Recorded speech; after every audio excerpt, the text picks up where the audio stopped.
Let's do it. Hello and welcome. Welcome to Sustainability as a Growth Driver. I'm Kenneth Cukier. I'm the Deputy Executive Editor of The Economist, and I'm pleased here to talk about one of the most urgent issues facing brands today, and companies today, and planets today, and that is the question of sustainability. With us to talk about this are some remarkable people. We've got Maness, the CEO of Grey, a powerhouse of an agency. We've got Robert Haigh, Head of Strategy of Brand Finance. And we have Khensani Nobanda, who is at Nedbank in South Africa as the CMO. Now, I want to start with a single question, and I'd like you to answer in a single word as much as possible. And that is, what is most important to drive sustainability in an organization?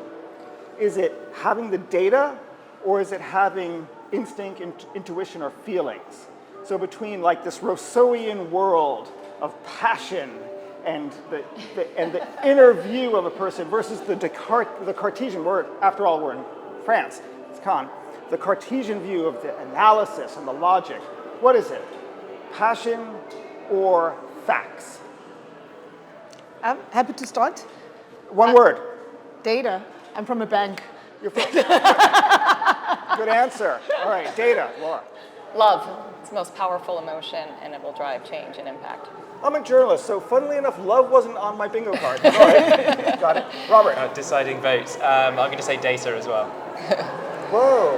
You can tell who's at the agency. I can also tell who has the wisdom of intuition and knowledge and versus the bean counters.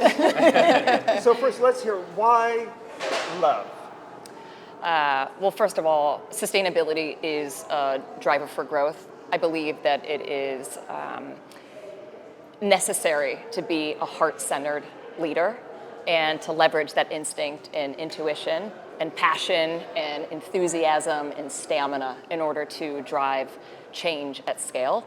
And sustaining profitably growing businesses and helping sustain the planet are not mutually exclusive concepts. I do believe that the intersectionality of those things coming together is really, really important for any leader across any industry vertical. And yes, you can use data to help ground and evidence your strategy, but it really is a blueprint around modern leadership.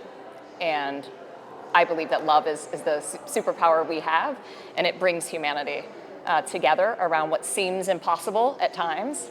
But we're only here for a short, limited time on this planet, and I think we have to capitalize on every opportunity to bring people together to drive meaningful change. Okay. Now, Khensani, this is embarrassing because, of course, that's unassailable. However... Don't ask me to prove it. There you go. You don't have the data to show. Exactly. So you said data. Why data? So, I mean, if you look at the purpose of our bank, right, it's to use our financial expertise to do good. So we want to make a positive impact in society. Now, you would think from a business perspective that would drive a lot of the bankers. It actually doesn't. We've had to prove to the bankers that actually the SDG goals are consumer needs.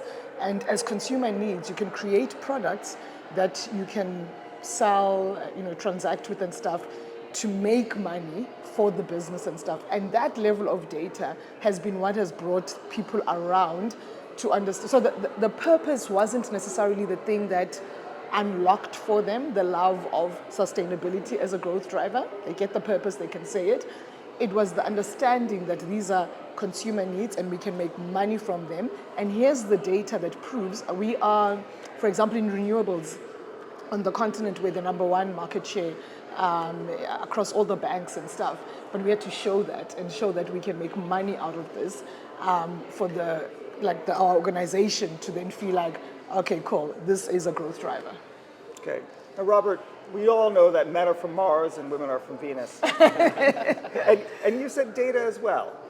That's right. Well, I'm also a bean counter, or at least from a financial agency. So yeah, it's unsurprising that I say data. I mean, love is incredibly important. It's the thing that drives the consumer needs that underpin, the reason that sustainability is so valuable, and it also creates the motivation for people within organisations to care and to drive things forward. But ultimately, there's always going to be a lot of people within any business who don't feel that love, but they do feel that love for money. So you need to harness that really, and data and translating things into a financial context is the way to do that. Now, the International Advertising Association has created a sustainability index, looking at how brands are using sustainability and also finding some outperformance in that metric. And brand finance has been a part of that. Why don't you tell us very briefly, what is the sort of the one or two essential findings that all CMOs need to know? So the key finding that we found is that whilst the importance of sustainability varies a lot from sector to sector, in every single sector it's a material driver of consumer or customer demand. So whether you're a CEO in an industry where it has a very strong role, like luxury apparel, or in an industry like, say, engineering, where it's sort of smaller, it's still something that you need to very carefully consider, because when you weigh up the total amount of the effect that has on consumer choice, it's really, really huge numbers we're talking about here. So some of the biggest brands in the world have literally billions of dollars worth of value contingent on their sustainability perceptions being managed carefully. And that goes right through from brands that are sustainably positioned to brands that are just very mainstream. Is there a sector that is doing particularly well that is a surprise? Yeah, I think luxury auto is a bit of a surprise, actually. One thing that we see is that with luxury in general, there's a very sort of outsized role for sustainability. There are a number of different sort of theses we have for why that is. Maybe it's kind of the additional discretionary income, but also there's a display element there, and people increasingly are keen to display their knowledge of and kind of alignment with ethical and sustainable values. So, what's interesting, for example, is that whilst a brand like Tesla, sustainability, unsurprisingly, is a strong driver of demand there, it's also true for brands like Ferrari. Now, I can't think of any brand that's more different than luxury automotive than a bank in South Africa. Yeah. Explain. So, I mean, I guess, and by the way, I just have to say, bank on the continent of Africa. So we're one of the top four. Yeah. Based in South Africa, in the continent of Africa. Yeah. I beg your pardon. I think for me, the first thing is, like I said, in renewables, we've generally been, we're the market leaders in renewables. And what does that mean? We're funding renewable energy, which is allowing us as a bank to actually make money, right? Like, so that's really important. But in doing that, because if you think about, let me take South Africa, we've got 40% unemployment. When you stop funding coal mines, you're basically closing down mines, which means you add to the unemployment issue and stuff. So as a bank, we've had to have a really strong balance around, as we move from funding fossil fuels and all of that, how do we ensure that we're creating employment in other industries to, so, because that balance is important. We can't just say, we're going to stop funding fossil fuels immediately, because that will add to the unemployment issue. But also in South Africa, the thing I always talk about, there's a town called Soweto, if you ever hear about it in South Africa. Now, I always say, a guy like Thabo in South Africa, who is only thinking about putting food on the table, he doesn't care about energy and this, although it impacts him. His day-to-day is worried about putting food on the table. So how do we make our sustainability agenda relevant to someone like that? We look at, of the 17 SDG goals, so the way we measure our purpose as a bank is we use the SDG goals to actually measure our purpose. And we've chosen 9 of the 17. So one of them, for example, is zero poverty. So we then have to think about, for Thabo, who lives in Soweto, how does sustainability matter to him? What does it mean? It means education. So how do we fund education? It means, so from a CSI perspective, we've pivoted CSI, and that's the other big difference we had to make in the company, is sustainability is not CSI. You can actually, there's a win-win situation from you as a bank making money, but also doing good for society. Can I just pick up on this for a quick second? Yeah. That must have been a hard battle to fight internally. It is, because people just thought, oh, this is CSI and stuff. But what we did, so fortunately in my role, I also look after CSI. So we changed the strategy on CSI to say, we're going to create jobs, entrepreneurship, as well as skills development in the green economy. but we're going to move from just grant funding, which is normal CSI, to how do we move these businesses to what we call soft funding, where it becomes a loan at some stage, but it's interest-free, and in the end, become a proper company that actually needs products from Nedbank and stuff. So we've had to think about sustainability in a very different way in the context of the continent and the country that we live in, because if we had to just talk about sort of the big climate things, a lot of South Africans would not connect to it. So we've had to bring it down to what does it mean for the person on the ground, and how does it make sense to them. And we've been incredibly successful. But I mean, the one thing I would say is the biggest change was a culture change. So if we didn't get culturally the organization to, one, believe in the purpose, so the love bit of it, but then show in the different areas how we've been able to actually make money out of it, we wouldn't be where we are. So, but we had to drive that from a culture perspective. And that, for me, I think, is the biggest challenge organizations have. Okay, now, love is really important. Some people in business love money. I'm told. I'm a journalist. I don't know much about that. But I work for The Economist, so I can appreciate it vicariously. How is it, as a leader of an organization, but also as someone who has to interact with other bosses, I'm sure if you stride into a boardroom and talk about love, they're going to ask you to leave. So how the love is the fuel. The growth and the business results are the byproduct of having the intentions in the right place. And much to what you just described in terms of culture, and I know we've bonded on this leading up to this talk around Reframe and some of the concepts that you've been exploring, but we really reframed. And one of the things, I should just back up for a second, one of the things that I was most inspired by a few years back when I first discovered the B Corp movement, which I'm now on the board of B Lab, the governing body of the B Corp movement that certifies companies, is that I had misperceived it as largely a greening initiative. I thought, oh, okay, sustainability, just because we don't manufacture a product, we're in the professional services business. This really gives an opportunity to reframe any conversation from a place of shared values and to raise the altitude and think about, if you're values driven, what kind of value you can create as a service provider to any business. And so I often say, Gray, we're one of the world's longest standing advertising agencies, but we really think of ourselves as being in the value creation business. And as I got deeper into the B Corp movement, I looked at things like workforce and how you pay your people, so pay equity. A lot of the changes that we were making culturally were in line with this continuous improvement framework and measurement system. And what I loved about it is that it didn't initially and immediately mean we've got an outlay of expense that we weren't forecasting in order to accept this as our now growth blueprint for the business. There were conscious decisions that we could take daily, decentralized decisions across every rank and file of the company in different geographies that would start to scale the intention and impact without the expense. An easy example of this, I joined the agency, and I think it was within the first 30 days, we removed single-use plastic from every single studio across 50 countries. It cost $0, but that was an expression of possibility. And so that's what I love about the B Corp movement, is that it is holding yourself as a leader accountable to taking decisions and action that are going to sustain and outlive the legacy of your leadership to just put the business in a better state. Well, also, what's interesting is it's not about words, and it's actions. When people, and people can see it. In jurisprudence, we say that justice, it's not important enough that justice is done, but justice needs to be seen to be done.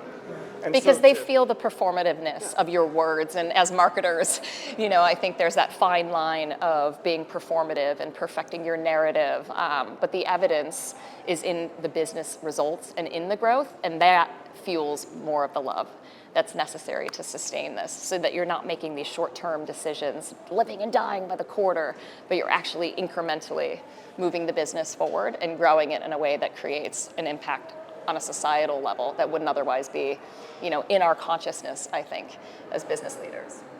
Okay. Now, you had mentioned about metrics, and I find it intriguing that they began with metrics and reached to sort of the emotional quality of what they're doing. You started with, if you will, the emotion, the feeling, the intuition, and arrived at metrics. How do you measure the impact of your sustainability initiatives? Shall I take that one? Yeah. Well, also because The data guy on the panel. in your very report, you have a lot of data. Exactly. So you've got the perception and the value, Yeah. and there's a gap that you identify in the report that's quite pronounced. Exactly right. Yeah. So this is why it's so important to be authentic in your sustainability communications, because it's very easy for consumers and the wider public to develop perceptions about your brand. Sometimes those are things that you've kind of actively communicated about, and sometimes those are just kind of prevailing sentiments that they might have gained. But those can end up being very, very distinct from what you're actually doing in terms of your sustainability performance. So, and that creates a very significant financial risk for some brands. On the flip side, there are brands where they actually have an opportunity because they're not perceived as positively as they should be. But what that means is that you should be measuring both perception through consumer research studies, interviews, focus groups, and things like that, and you should be looking at your actual kind of core sustainability data and marrying those together with financial information so that you can get as complete a picture as possible that minimizes risk and highlights where the opportunities for you are.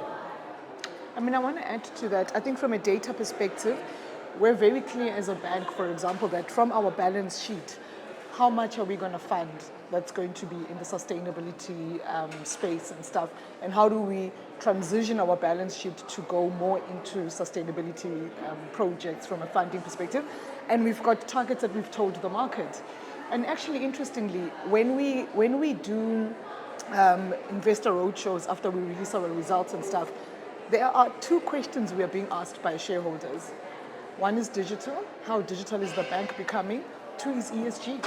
Like, those are the questions that we're actually being asked about. So even investors themselves are saying, if I'm going to be investing in this bank, I want it to be an organization that is doing the right thing for our society that we live in. And I loved how you brought in fair pay, for example. So coming from a country like ours, measurement again, every time we do remuneration, we scale it. We look at people of color, gender, and we look at, is there a pay, issue there and stuff? And obviously sometimes it will be slightly higher here, but is it statistically like higher for white men, for example, and stuff? And then we have to ask ourselves as a group executive, do we have inherent bias that we don't even know that we have? But you have to actually measure yourself. You have to because then you don't know how well you're doing if you don't have that data. Now, do you disclose that data publicly? Do you make it available? Yeah, so absolutely. Like, if you look at our remuneration report, and we're very lucky that in general as a bank, our integrated report and our REM report is part of that. We've won awards for the organization, not just bank, organization that is very open with its information, and from a reporting perspective is actually like leading edge in terms of telling the market, some of the stuff. So our last AGM, we had a company called, I think it's Just Fair. They're really big on sustainability and stuff. So they came in, and one of the questions they asked us was, why is it that on your board you don't have enough black women? And we had a conversation about it, and we had to speak to our shareholders about our journey around getting more black women, and saying, here's the board, and these 3 are retiring at this time, and the plan is that we're going to replace them with.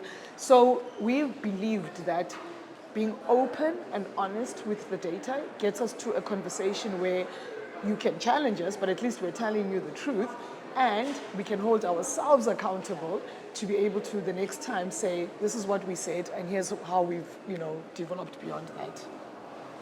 As part of a holding company, we have metrics, and we're measured on our commitments and held to those standards. When you take it down to the agency level, we don't make this publicly available, but it's how we run our culture internally to drive accountability in this framework.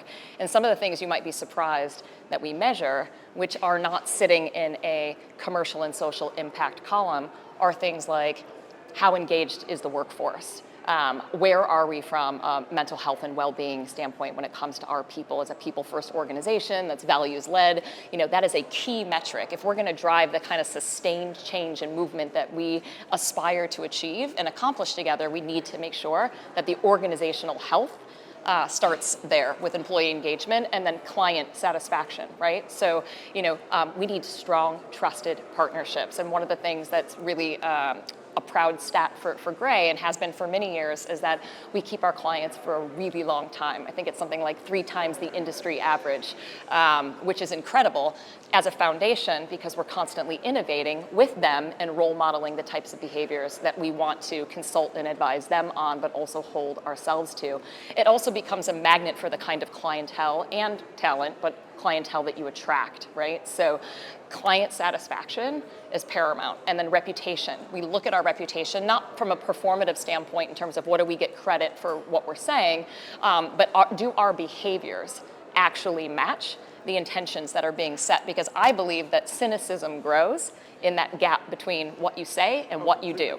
Yeah. And we need to make sure that the saying and the doing are in constant harmony there. And so that's a little bit of, there's one single KPI that we have at Gray that we hold ourselves to. And it's not climate justice, and it's not racial justice, and it's not pay equity, it's all of those things. But what it is it's continuous improvement. And no matter where you sit in a geography and where you're under-resourced or underfunded or where you might have externalities that are challenges that are plaguing you in a way that might not be relevant to your peer set within our company, the fact is if you are making incremental progress and you are going in the positive direction, then that is what we need in order to sustain this. And so sharing the best of Gray with the rest of Gray on any given day, wherever we are, as long as we're on this continuous improvement journey, it creates a flywheel. And you need that kind of optimism and that sort of feeling of, okay, this is difficult. We've had setbacks and challenges, but we can see tangible and quantifiable and incentivized behavior that is in line with the purpose that we set for the company. And it comes from this entrepreneurial spirit, which I think is a myth, that in large companies, you can't have this entrepreneurial spirit, which just isn't true. And that's where I think a lot of the value creation sits. I just want to add something, and I think this was what unlocked it for me. Banks are generally a success, their performance is based on the macro that they operate in. And the day I realized that to be a sustainable organization, we need to operate in a sustainable South Africa or a sustainable Africa, it just opened it up for me. Because actually, if we're not having people who've got enough disposable income to use our products, what the hell are we doing? Actually, like, there's no business.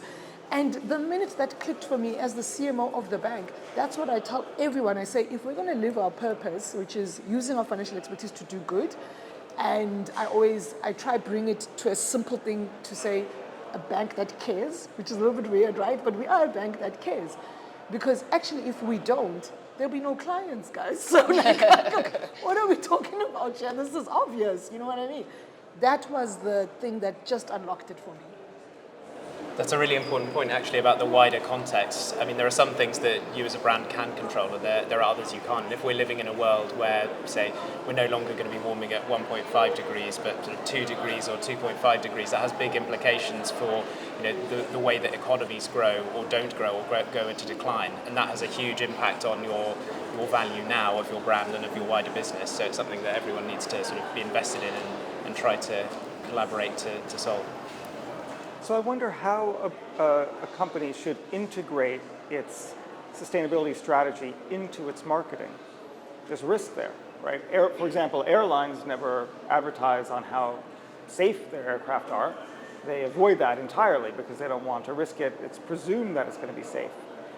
Is there a risk that if you start broadcasting what you're doing in terms of sustainability, that you're handing a microscope to your customer that will then be used against you?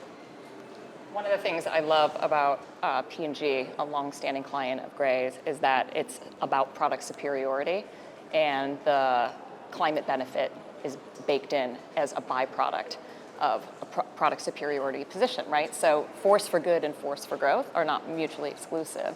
And I think where some brands struggle is an overemphasis on one aspect of a business that might be doing well on a particular product or in some place within the supply chain, but not at scale and holistically and systematically. And so it exposes an effort to try to claim and lift up that effort and ambition. You're drawing attention to where you are on the supply chain overall. And that's why I think to own your core, what is true to your DNA, it's always been about product superiority. And of course, that consciousness is inherent in the value that you experience through the product, which is very different, I think, than putting the microscope on some aspect of the benefit of the product. Now, there's a microscope on one side, telescope on the other. In the IAA Sustainability Index report, it notes that brands that are not actually sort of expressing and communicating what they're doing are actually missing out on an opportunity. Yeah, absolutely. I mean, there are brands that have as much as $3 billion that they're leaving on the table because they're failing to communicate what they're doing and capitalizing on that sort of latent demand that is out there. Not every brand will have that much, but there are hundreds and hundreds of brands that have very significant sums that they could be capitalizing on. So really, it's both a kind of moral imperative, because the more you communicate, the more that creates a kind of prevailing need for others to do the same and to make the progress that's needed to justify that communication. But there's also a kind of really strong financial case for doing so. Actually, I was looking at the data before we met today, and Nedbank's actually a perfect example of doing it just right. So you've got above average acceptance scores, above average performance scores, and a very, very small positive gap value. So that's ideal. Well, Yeah, no, thanks for that. And I think it goes to the point around, so what we don't communicate, for example, is how green our buildings are and all of that, right? Like, we go more back to like our products, like, and make sure that they deliver some level of sustainability. So in the creating of our CVPs, we always put the purpose and say, is this CVP living our purpose actually? Yeah. And if it's not, sometimes you can make a decision that it's not, but at least you understand it and you know you've made that decision and stuff. But in general, what we communicate, so I'll take our corporate investment banking. We talk about our bankers see unexpected connections to be able to drive sustainable growth for your business and stuff. But at the same time, 2 days ago, what's the date today? So it was the 16th of June. And if you know anything about the history of South Africa, 16th of June, young black kids basically protested against the apartheid system to say, we're not going to learn in the language of the oppressor. We want to learn in our own language and stuff. And a lot of young kids were killed. We launched a campaign where we honored a lot of kids whose names were not known on honors boards. I'm not sure the different countries you come from, but in a lot of private schools in South Africa, there's honors boards where if you're head girl and head boy, that's where your name is and stuff. So we took families whose kids died in 1976 and we put them, so it's like 2023, Khensani Nobanda, 1976, Nobel, and all these schools took it up upon themselves. And what did it do? So one, it taught the kids in that school to never forget 1976, because that's important. It gave a lot of the families, as I was talking to, the dads, the brothers, saying, thank you for the acknowledgement and stuff around, like how actually they died to change the trajectory of our country and stuff. And at the same time, it helps our brand. Like we look, so for me, it's always like that. This is why I don't get why people don't see sustainability as such a growth driver. The minute you integrate it into everything that you do, but you make it authentic. In fact, just one thing on authentic. I always get asked, as a bank, what are you doing about GBV, for example, right? And I'm always like saying, yeah, but like, how can a bank be involved in GBV, like in a way that makes sense to a bank? Recently, and I said it when I was in Penang, we actually realized where we can get involved is in financial abuse. That makes sense as a bank. So we're not talking about like, emotional abuse or physical abuse. I just don't think as a bank we have any moral authority to be talking about that, but we can talk about financial abuse and then we can create products. So we've got a product, for example, now that we launched about 3 months ago, where as a woman, for example, you can hide your money in the app. So that your partner, so because you're hiding, you're building to leave the guy Your who's abusing independence. you, like your independence and stuff. So for us, it always has to be authentic to our brand, and I think sometimes the mistake that other brands make is, GBV is a big thing, let's get involved in the conversation, but like, what can Nedbank say about physical abuse? I just don't think it's authentic. So yeah, you have to balance that. Can I build on that? Just on the point of authenticity, I couldn't agree more. And this is a shameless plug for Gray, but our mission is to create famously effective ideas that drive growth. And we know through BAV, one of the oldest studies of brand value, and we've tracked this over time, to truly be famous and effective, it is on 3 dimensions. And being meaningful in being salient is what most brands do and get right? You resonate with a particular audience, and you obviously exist for a purpose, to create a product or to create a service. But what we found is that it's actually distinctiveness that drives growth. And if you look at famously effective brands on the stock market and in terms of revenue growth, they outperform. And so what you're getting at, this authenticity of what could you credibly as the bank own in terms of abuse, being distinctive in how you talk about it, or to what you said, the latent equity just sitting on the table for brands to claim, it's still a competitive market. You still must capitalize on the things that are distinctive. They have to be authentic to the brand, but when you get those 3 things right, that is where the growth is exponential. And so if anybody wants to talk about that anymore, I'll be sitting at the white tables. It's fascinating. A brand can't do it alone. Yeah. You need partners. Partnership. Well, yeah, I'd say that's definitely true. I think it's inevitable that you're going to have to partner with organizations to kind of express your commitment to particular causes. It's not something that you can do authentically without bringing in the experts, basically. So that's going to be essential. You've got to understand what, as we've just been discussing, kind of what causes are authentic, but you really need to kind of do that with those who know what they're talking about, rather than sort of attempting to generate your own credentials or your own stories or your own narrative around it. So I'd say that's absolutely true. Yeah, we found that, if this GBV case, for example, we've partnered, so although we are focusing on financial abuse, we've partnered with organizations that in general work in that space, so that, because we're not going to give you any advice around like leaving your partner or anything like that. So we have to partner with people who are able to do that for you and stuff.